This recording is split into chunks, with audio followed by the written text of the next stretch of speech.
Selanjutnya, ini untuk menteri-menteri.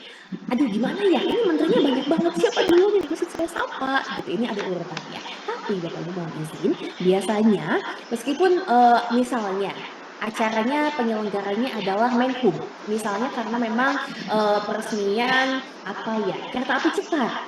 Menhub ada di RI 35 urutannya, tapi di situ ada, Menkumham juga yang hadir atau misalnya mungkin Mendikbud.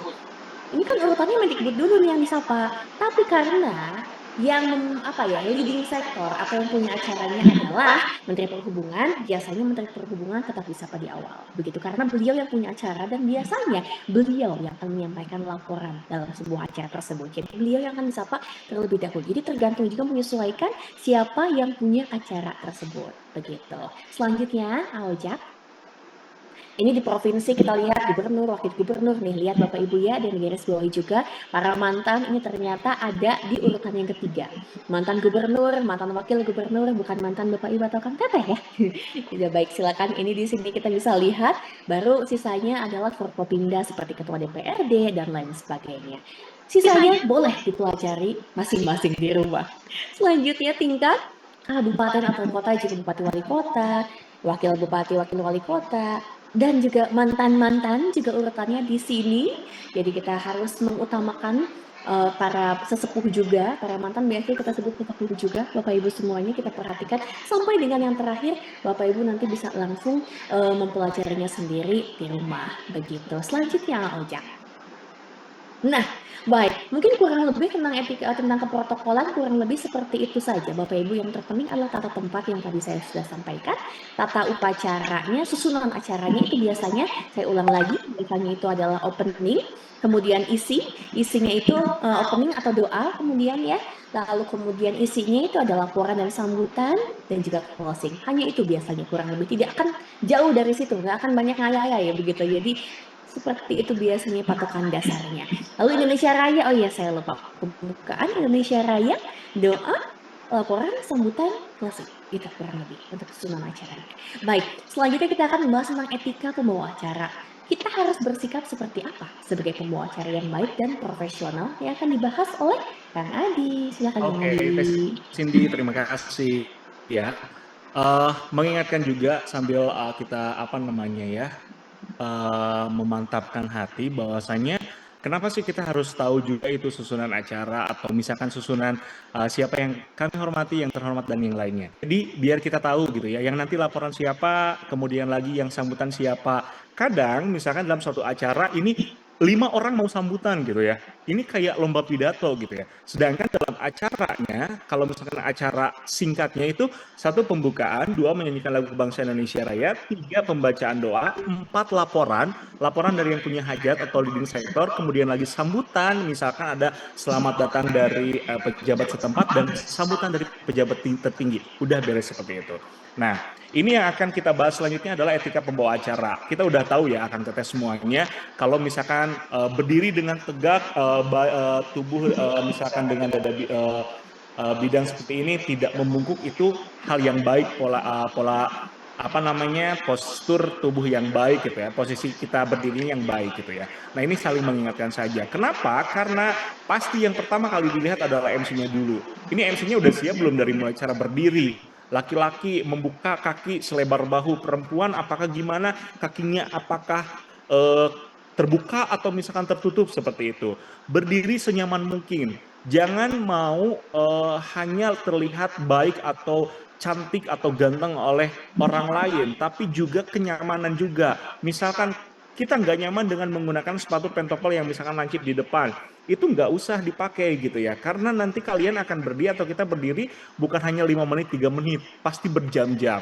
Eye contact, atau misalkan apa namanya bahasa mata gitu ya. Ketika kita menatap orang, kita misalkan harus menjadi sesuatu yang jadi perhatian. Karena kenapa? Eye contact ini adalah bagaimana kita berinteraksi dengan orang-orang, dengan audiens. Audiens yang kita harapkan adalah audiens yang punya rasa antusias ketika kita berbicara. Tapi ketika audiensnya tidak antusias dengan kita, main handphone, kemudian lagi ngobrol dan yang lainnya, eye contact adalah salah satu hal yang bisa kita gunakan untuk membuat interaksi. Langsung, apa kabar Ibu dan Bapak? Misalkan, sudah makan atau dan yang lainnya. Menatap ke arah kamera apabila acara virtual. Nah, sekarang kan sudah, karena kemarin pandemi COVID ya, jadi kebanyakan acara hybrid. Contoh misalkan seperti ini.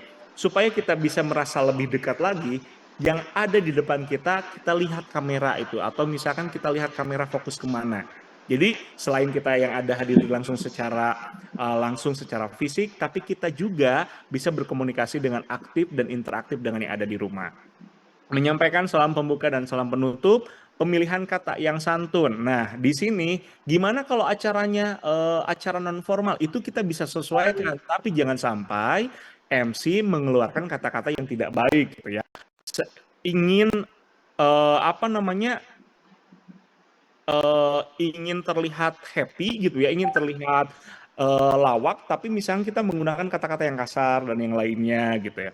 Kemudian lagi memberi jeda waktu sebelum menyampaikan acara selanjutnya. Maksudnya ini, ketika ada orang yang sudah sambutan, baik demikian sambutan yang saya sampaikan. Wassalamualaikum warahmatullahi wabarakatuh.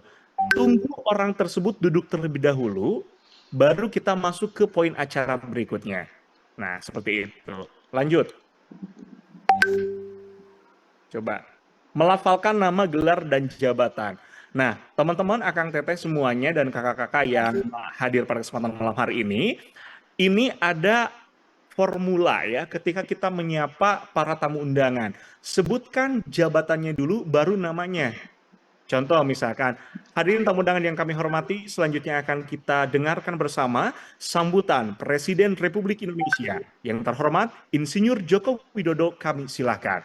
Nah, kalau di depan, kita menyapa pada saat opening cukup sampai jabatannya saja. Kenapa? Toh nanti yang akan laporan atau yang akan sambutan pasti dia akan menyebutkan satu persatu lengkap jabatan dan juga nama. Supaya kita menghemat waktu. Karena acara resmi, acara kenegaraan atau acara pemerintahan, durasi itu sangat penting. Kita di dalam rundown itu disebutkan MC opening 2 menit. Bisa nggak? Harus bisa. Seperti itu. Meralat secara langsung bila melakukan kesalahan. Selama saya menjadi pemandu acara atau pembawa acara di Gedung Sate waktu di Pemprov, apakah pernah melakukan kesalahan? Pernah. Saya pernah sekali melakukan kesalahan ketika menyebutkan gelarnya Gubernur Jawa Barat. Kita akan dengarkan bersama sambutan Gubernur Jawa Barat kepada yang terhormat Dr. Randes Honoris Causa Haji Muhammad Ridwan Kamil STMUD. Oke, semua orang langsung menatap ke saya. Oke, saya salah. DR itu kan dokter, bukan dokter Randes. Tapi tidak mungkin saya langsung mohon maaf dan yang lainnya. Nah, saya perbaikinya ketika beliau sudah sambutan, beliau sudah duduk. Baik Bapak dan Ibu, setelah tadi kita mendengarkan sambutan dari Gubernur Jawa Barat yang terhormat Dr. Honoris Causa Haji Muhammad Ridwan Kamil, kita akan lanjutkan dengan acara berikutnya, itu menyaksikan tayangan video. Jadi kita meralat, tapi ya kita juga tidak serta-merta di awal gitu. Kalau misalnya terlalu di awal itu kelihatan banget salahnya gitu. Nah, tidak perlu mengucapkan terima kasih setiap kali pejabat sambutan. Kenapa? Karena MC mewakili panitia gitu. Dan kalau misalnya kita mengucapkan terima kasih Bapak atas sambutannya, seolah-olah MC yang menyuruh atau memerintahkan beliau untuk sambutan. Jadi nggak perlu gitu ya. Bersikap ramah kepada semua pihak, jangan hanya sekedar di depan VIP saja ya, tapi anggap semua orang penting, bahkan IO, panitia, dan yang lainnya, itu mereka punya penilaian tersendiri. Takutnya kan nanti, udah jangan pakai MC itu lagi. Itu kan udah sakit hati banget ya, kalau kayak gitu. Kemudian lagi bersifat terbuka akan kritik dan saran. Nah, pas di awal, misalnya kita habis gladi, setelah gladi, mohon arahannya. Apa yang harus kita perbaiki, apakah kita terlalu formal atau misalkan bagaimana, jadi supaya pada saat pelaksanaan sudah ada perbaikan. Nah, setelah kita nge-MC juga, ucapan terima kasih ke panitia dan mohon arahan atau misalnya ada perbaikan dan kritik, dan tentunya semoga bisa kolaborasi lagi selanjutnya. Lanjut. Nah, Akang Teteh, tidak semua acara kita mendapatkan cue card langsung dari IO atau panitia. Kadang kita langsung dikasih rundown acara. Rundown acara dari A1 sampai akhir gitu. Nggak ada kata-kata per kalimat. Nah, ini cara cara singkat membuat teks MC. Pertama adalah 3 kerangka, yaitu pembuka, isi, penutup. Di pembuka ini harus ada salam, sapa tamu VIP, dan identitas acara. Contoh, acara peresmian Masjid Al Jabar hari besok, misalkan ya jam 13.00. Kita langsung Assalamualaikum warahmatullahi wabarakatuh. Nah, setelah salam Assalamualaikum, setelah salam nasional, langsung bisa menggunakan salam, misalkan kalau misalkan acaranya bukan keagamaan, kita bisa langsung Om Swastiastu, Namo Buddhaya, Salam Kebajikan. Jadi diperhatikan juga jenis acaranya. Kalau itu multikultural, kita bisa menggunakan itu. Shalom, Om Swastiastu, Namo Buddhaya, Salam Kebajikan, Rahayu. Saya kalau misalnya di Jawa Barat langsung ditambahin Sampurasun. Ketika saya MC di Medan waktu itu, setelah Rahayu saya bilang Horas, seperti itu. Jadi bagaimana cara kita interaktif dengan audiens. Kemudian setelah menyebutkan salam, sapa seperti itu, kita ucapkan sapa tamu VIP. Baik, kami haturkan selamat datang yang terhormat, bla bla bla bla, yang kami hormati, bla bla bla bla. Nah, masuk ke identitas acara, diawali dengan puji syukur kita panjatkan kepada Allah Subhanahu wa taala, Tuhan yang Maha Esa, karena pada kesempatan malam hari ini, Selasa 9 Januari 2024, bertempat di Jawa Barat, kita dapat hadir dalam acara peresmian Masjid Al Jabar. 2 menit itu beres. Jadi durasi. Nah, isi ini adalah susunan acaranya. Bagaimana kita mempersilahkan atau mempresent setiap yang mau memberikan sambutan. Karena acara yang dihadiri oleh pejabat itu berpacu dengan durasi, bukan berpacu dengan melodi, jadi nggak boleh kita ngeyayai gitu ya. Mempersilahkan yang laporan. Selanjutnya akan kita dengarkan laporan yang akan disampaikan oleh kepala bla bla bla bla. Kepada yang kami hormati, kami silakan. Nggak usah ucapan terima kasih, lanjut acara. Penutup, kata penutup acara, demikian, ucapan terima kasih, nggak usah permohonan maaf. Nah, seperti itu, ini langkah membuat teks MC. Lanjut. Tes ini silakan. Oh, ini nggak sama Kang Adi. Oh, boleh ya, bareng aja kalau ini ya. Nah, ini yang sering terjadi. Yang terhormat Menteri Lingkungan Hidup, yang terhormat Gubernur Jawa Barat, yang terhormat Bupati Bandung. Ada yang tahu kenapa ini tidak tepat? Ada yang bisa menjawab langsung saja, Bapak Ibu? Boleh raise hand mungkin ya, Kang Ojak bisa dibantu. Banyak. Harusnya satu saja. Iya, Bu Erni dari Makassar. Harusnya satu orang aja Bu Erni ya? Iya, Mas. Yang lainnya yang kami hormati berarti Bu? Iya, yang kami hormati. Ibu, kalau saya tanya nih ya, tiba-tiba Menteri Lingkungan Hidup ini hadir bersama istri nih ya, hadir bersama istri. Menyapanya gimana Bu? Yang terhormat Menteri Lingkungan Hidup beserta istri. Wow. Oke. Nah, betul sekali ya. Kalau misalkan ada pasangan, ada istrinya, disebutkan istrinya. Tapi kalau misalkan kita tahu nih namanya, jangan disebutin istri. Misalkan yang terhormat Ibu Lingkungan Hidup beserta Ibu Cindy Audia. Misalkan. Amin.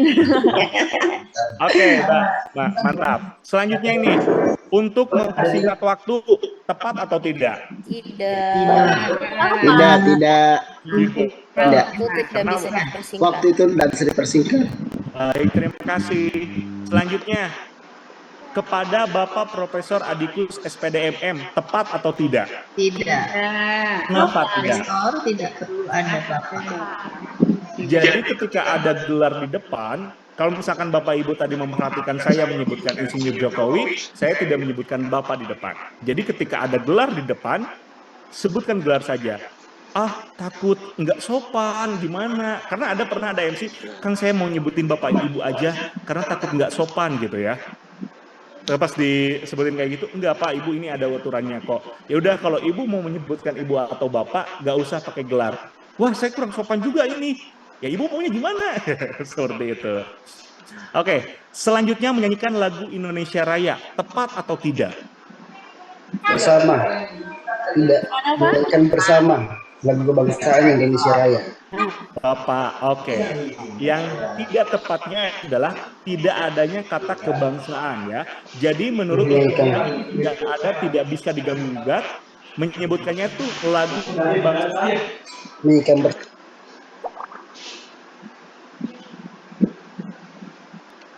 mau itu menyanyikan atau mendengarkan nggak apa-apa ya. Menyanyikan atau mendengarkan nggak apa-apa karena di undang-undangnya juga menyanyikan atau mendengarkan. Sehingga pada saat kemarin pandemi COVID-19 semua acara karena takut droplet ya, penyebaran droplet, kita mendengarkan seperti itu. Kemudian lagi, waktu dan tempat kami persilakan. Ini mah udah pasti salah ya, nggak mungkin waktu dan tempat bisa jalan-jalan gitu ya. Nih, Ibu Bapak, biasanya ada pejabat yang setelah sambutan beliau meninggalkan tempat acara. Nah, ini tepat atau tidak nih? Kepala Dinas Pendidikan dimohon untuk meninggalkan tempat acara. Tidak. Ada yang mau memberikan contoh? Ditambah berkenan kan? Gimana? Ditambah berkenan mungkin. Coba ditambah berkenan gimana? Sebutkan. Bacakan aja, Kak. Gimana kalau ditambah berkenan? Ditambah dipersilahkan. Coba Pak digabungin sambil disampaikan gimana? Berkenan kepada Kepala Dinas Pendidikan di Ayo gimana? Wah, ngusir nih saya katanya. Saya udah datang-datang di sini kok ngusir, berkenan meninggalkan tempat. Celah. Oke, kita langsung aja ya. Gimana? Mengucapkan terima kasih atas kehadiran, Kang. Gimana? Mengucapkan terima kasih atas kehadiran. Oke, bagus sekali. Nah, biasanya kita ngasih kode seperti itu ya.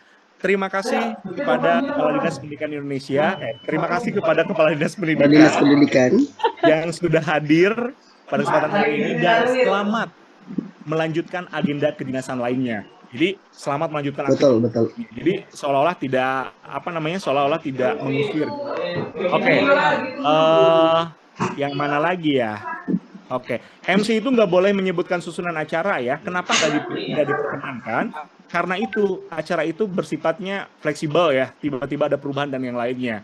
Jadi ya udah, kalau yang tahu perubahan hanya MC dan orang belakang saja gitu. Audiens itu hanya menikmati acara saja. Mereka tidak boleh sama sekali tahu apa yang menjadi kekurangan MC, apa yang menjadi kekurangan acara. Yang penting, makanya itu tanggung jawab dari MC itu seperti apa. Tanggung jawab dari MC itu membuat acara lancar dari awal sampai akhir. Oke, selanjutnya silakan Kakak Cindy.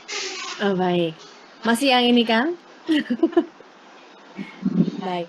Kita lihat ini menginjak ke acara selanjutnya juga tidak boleh karena tidak ada acara yang diinjak-injak begitu ya Bapak Ibu, Akang Teteh semuanya.